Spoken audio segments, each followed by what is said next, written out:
Welcome to Illegal Immigration. Understand the negative impact of illegal immigration on America. First, what is the definition of illegal immigration? The formal definition is a foreign person living in a country without permission to be there. Now, what is the legal definition? Well, according to the opinion of Legal Dictionary, states that an illegal immigrant or illegal entrant being of a person unlawfully entering or seeking to enter in breach of a deportation order or of immigration laws, and includes the person who is so entered in breach of the Immigration Act of 1971.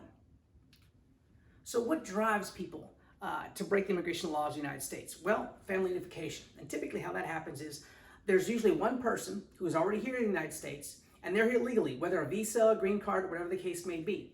But the rest of the family is still in a foreign country, and they want to come here. So they break the laws to come here to the United States to be and reunify with their family, even though they're not legal immigrants. And the reason being is because our process is lengthy and very costly to become a citizen. So it's a big deterrent to do it the legal way. Poverty in the home country. The reality is in Central America, American countries have a high poverty rate.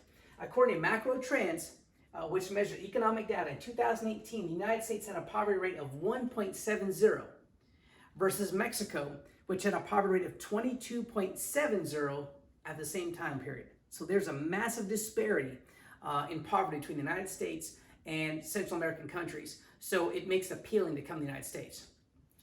Crime. A lot of people are coming here to get away from the crime-infested areas in their own home country. But they're also coming to the United States as drug mules for the cartel. An estimated $64.2 billion in drugs are smuggled in the United States by the cartel.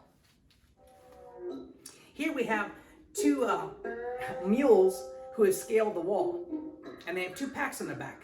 Now, those packs can either most likely are marijuana or heroin, or even cocaine, and they scaled the wall, even in full view of the cameras of immigration and Border Patrol. And you can see they have walkie-talkies. They're talking most likely to their POC, their contact on this side of the United States, to get across and to get the drugs in the United States so they can sell for profit. So the drug mules make up a percentage of that money, and so it's profitable for them to do so. As you can see, they don't really care, and until they get caught. Now they have been caught and are being filmed, and so now they're trying to hide their face, and then they run back to the Mexican border. So the last part is benefits. So you have crime, which we just saw, and now benefits. Many families cross the borders, many females, cross the borders because they want to have a child in the United States. They're either pregnant or get pregnant in the United States. And what happens is that once the child is born here, they have birthright citizenship. So in order to do so, the child has to be born on American soil. So they'll sneak across the border, they'll either be pregnant or get pregnant, and then the child is born here, and then what happens is now they can get benefits through the American child. So they have no income to prove they can support the child, so they can get benefits, whether it's Medicare, welfare, Section 8 for the child, and the child can go to school in the United States for free.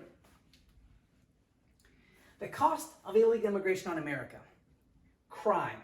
With illegal immigration, we see a strong surge in crime in America.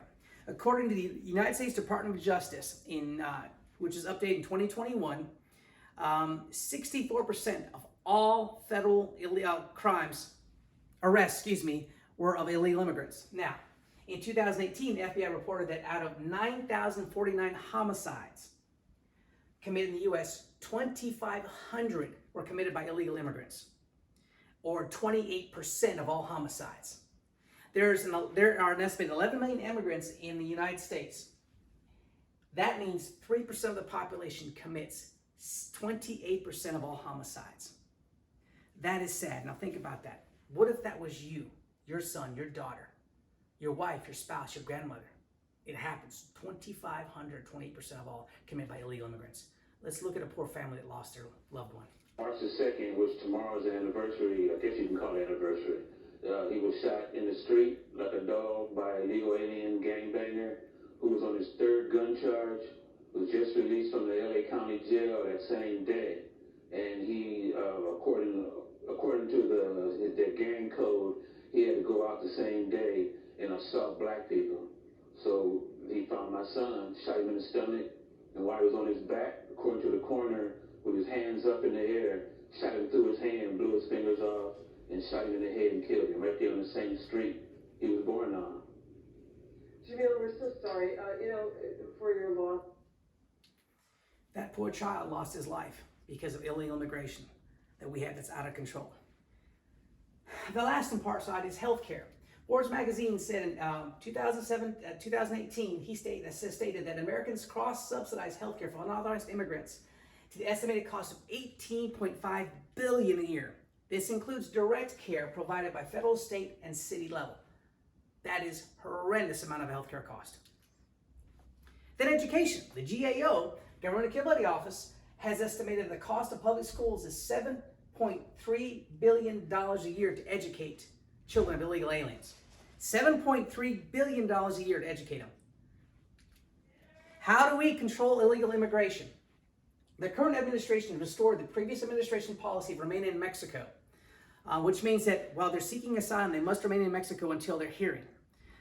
Second part, secure the border. The U.S. Border Patrol has stated they have seen a 90% decrease in border crossings where the border wall is completed. And then pass updated legislation and policy where it streamlines the process to citizenship. Understanding the cost. In order to move forward in the United States, it is imperative to push for new legislation in the flow of illegal immigration.